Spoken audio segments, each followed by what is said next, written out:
Hey guys, it's Serena and Josh here from Our Story So Far, and welcome to our CTFxCinema review for Super 8! Yay! I kind of was very, a little skeptical on this movie because I thought it was going to be a scary movie. And she doesn't do well with scary movies at all. Meet like the main character, like Joe, and all of his friends. Speaking of friends, I'm going to make a point that I don't know if anybody else noticed, probably somebody else did, was that the kid that's doing the filming, the director kid, his name is Charles.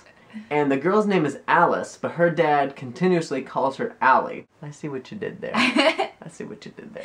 The premise of the movie is that these kids are filming this movie, and then they film this train scene. They're on set when this professor, he crashes his truck into a train, and here it's an army train, and he was kind of trying to stop the train. Because it's some like crazy monster that he was working on back in like the 60s, and it's like all government conspiracy stuff, and it's like, it's pretty craziness. Like, you see the whole train crash, and then the town is all like messed up, and it's just crazy. U.S. Air Force, they're just being a whole bunch of douchebags. They're being so mean to everybody. Yeah. Like, everybody's like, what's going on? What's going on? They're like, no, we're not going to tell you anything. But it's always because of the main jerk. We're going to kidnap your dad. That's true. Light the town on fire, basically. Everybody gets evacuated. So then they found out that Alice got taken by the big monster slash spider looking thing, whatever it is.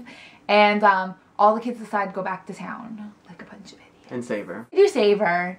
And they tried saving the sheriff, but it was just not. Sheriff and the lady with the curlers, who are both like, "What's happening? Let's just get out of here." And then they both got taken away. But I guess it just wasn't meant for them to live. Nope, not at all. It was a good story for like kids and like little camaraderie group of kids and stuff like that to save the girl, and then the alien got to go home. It was a good heartfelt movie. Now that I'm like talking about it, I kind of like get it. So like inside the train, there's all the little things that are the shapeshifters.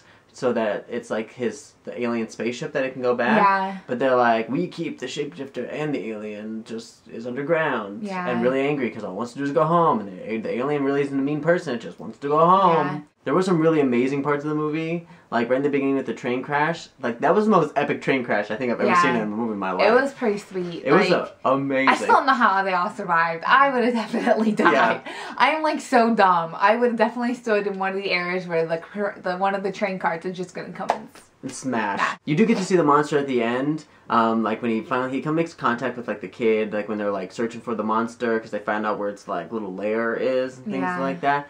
And usually with these monster movies, like the monsters are never as scary when you actually see them.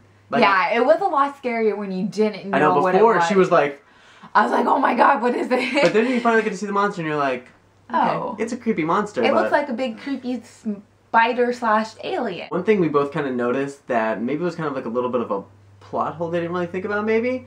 Because they needed the kid that had all the pyrotechnics and all the firecrackers and stuff like that for his book bag, like at the end of it. But they didn't really like think about the fact that like they had all these explosions. If one explosion came close to them, he blew up all of his friends. Yeah. He had like crazy firecrackers in his book bag. I'm gonna give this movie a 7. I was thinking the same thing, honestly. Really? I'll give it a 7 because I'm not into crazy sci-fi monster movies that much. No, but it was good. I'm gonna go to 8. It wasn't. Right in my thought, I'm gonna go to 8. It wasn't too much out of the norm to think that could happen. Yeah. Like, I mean, I think this movie was set in like, what, the 70s or something like that? You had that whole big Area 51 kind of thing, and I think that's what they were kind of going with, like, the government and the hiding it. Oh yeah, and it was all the Russians. But I definitely suggest seeing it. It's actually a really good movie. I was kind of thinking about, should I see it, should I not see it? I'm glad this was on the CTFxCinema. We should have actually seen it in the movie theater. It would have been awesome. It's a good movie theater movie. Yeah. So, we'll see you guys next time. Bye. Bye.